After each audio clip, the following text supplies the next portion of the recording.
Hi there guys, Conrad here with FootageCrate.com.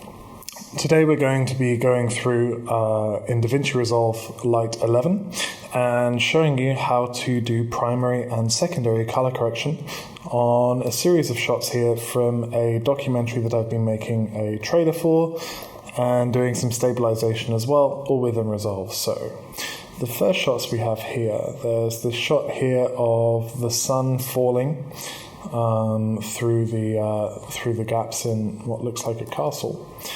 There is a shot of a guy ringing some bells here, and we can do some work on that.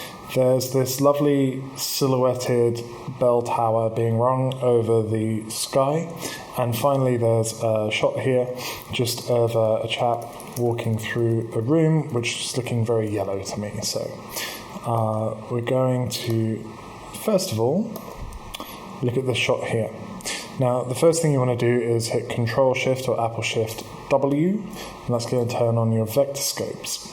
What I would suggest doing is putting them as a 1-up and just using this waveform here. This means that you'll be able to see your red, your green and your blue. And okay, so looking at the Resolve color interface, a couple of things we can do. We can increase the brightness, the luminance of the waveform. We can show red, green and blue separately. We can reduce the graticule, and we can put in our reference levels here, which is going to be 0 and 1023, corresponding to black and white in order. So you can also use the scopes quite prominently if you don't have a properly calibrated grading monitor, as you can still see what is truly being sent in terms of data, which is much more reliable than your eyes. So, and always turn on autosave. So the first thing I'm going to do here, you can see that we've got a lot of data lost in this below 0 here, so it's just not going to be visible. So I'm going to increase the lift and bring it up. You might be thinking this makes the shot look worse, which is true, but we're going to get to that. And let's bring down that gain, just so we've got everything within safe range. Next I'm just going to bring, just to get a bit more contrast in, I'm going to compress this gamma area here. There we go. Now I'm just going to call this balanced. If you mouse over this graph, it'll say primary balance. Next, what I'm going to do, because I want to get some of this data here, this I say data, I mean luminance figures and what's being captured by the camera. So I'm going to add in a curve, a luminance curve. Here I'm going to select to ungang my custom curves, and just to show you what we can do with that, using luminance by itself, let me just show you how that's different from using it for just, okay. So if I gang these custom curves, you'll see that the saturation increases as well. So we've got all this extra color happening here. I'm going to ungang that and just use luminance. As you see, we maintain our saturation levels in the areas. Okay, so using the qualifier tool, I can determine where. Okay, so I want to bring up this kind of area here. So if I click there, we'll see here on our curves that it's just down there. And if I lift that up, and then if I bring that back down, no, there we go. So let's see what that looks like before and after. What I'm going to do as well is just add in another area here just to increase the contrast of what we see. Before, after. I turn off everything, turn it back on.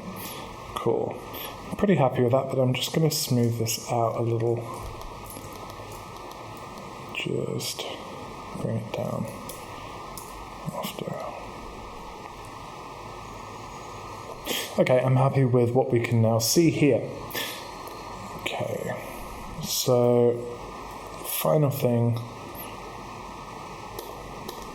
That's good for now for primary color correction. So the before here, we've got all this data around the edges of the walls lost. We can't really tell what's going on, and this is blown out completely, so we don't really have any of the color in it.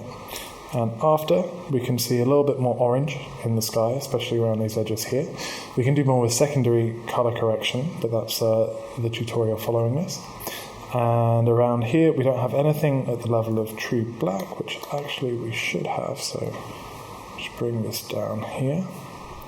And yet we can still see a lot of what's happening around the edges here. Okay, move on to the next shot, which is the chap here ringing the bells. It's quite difficult to get a still, so I'm just going to step forward using the right arrow. There we go. Now we can see his face, we can see the wall in the background, and we can see we've got this massive blue color cast in the mids here. So what I'm going to do, first of all, balance. This is going to be my primary balance. Bring that up. I think I'm going to bring this up as well, just give the shot a little bit more range. I feel like it's ever so slightly underexposed. And then that'll do for now. Color. What I'm going to do here is using the lift, gamma and gain controls rather than the log controls, I'm going to get rid of that blue color cast. The lift, gamma and gain relative to what you see in the image, and the log is not. So using the gain, as that's in the top area here, I'm just going to push orange into the shot. There we go. If you look before and after, we now have a much more realistic wall, if you like. Also, just in here, we've actually got a little bit, maybe too much red. So I'm just going to bring in a little bit of blue. There we go, just a very small amount. And again in the gamut, let's see what happens if we bring that all the way down.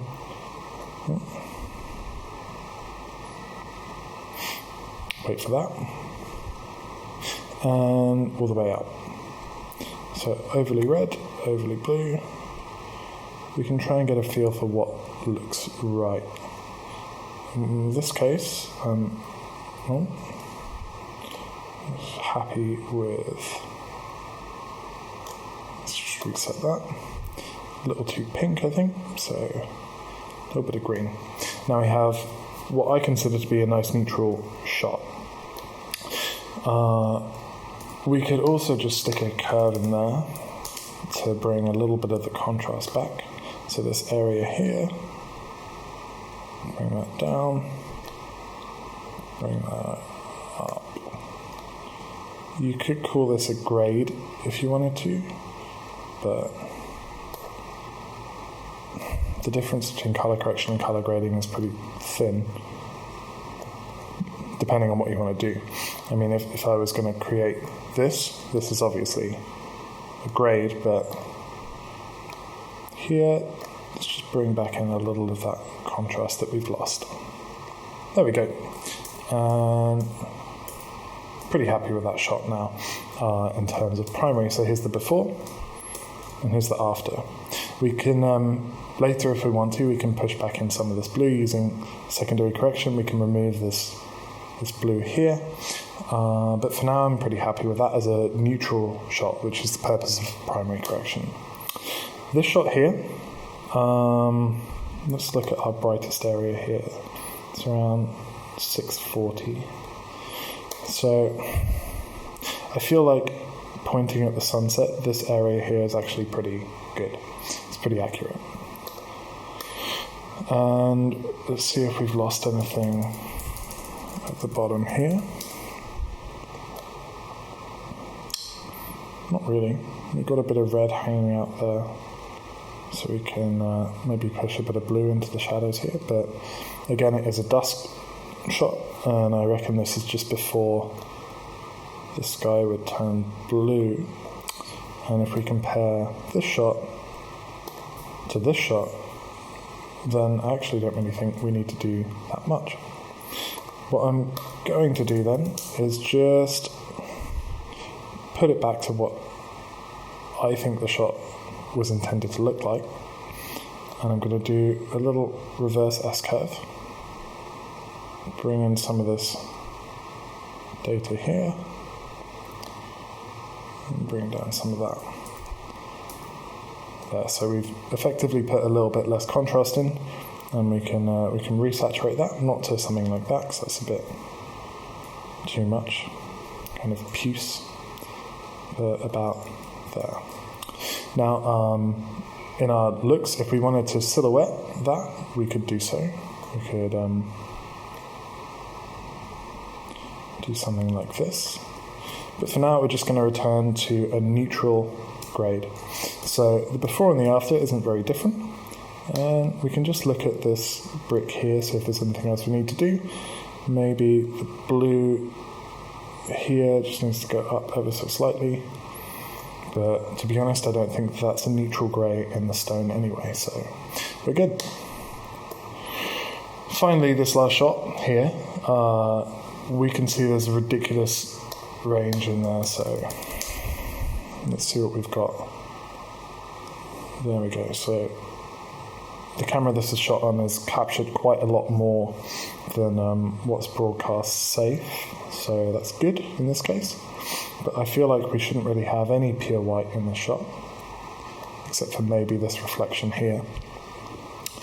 And okay, we've got this kind of pallid color cast to it, so if we take our scope and if we turn off, let's turn off red, we can see, I'm trying to find, yeah, we can see we're missing a load of blue in the lift, and we've got way too much red and green comparatively to the blue at the top here, so we can see the difference. This and this is the same data here, it's the same, it's this area here, I reckon.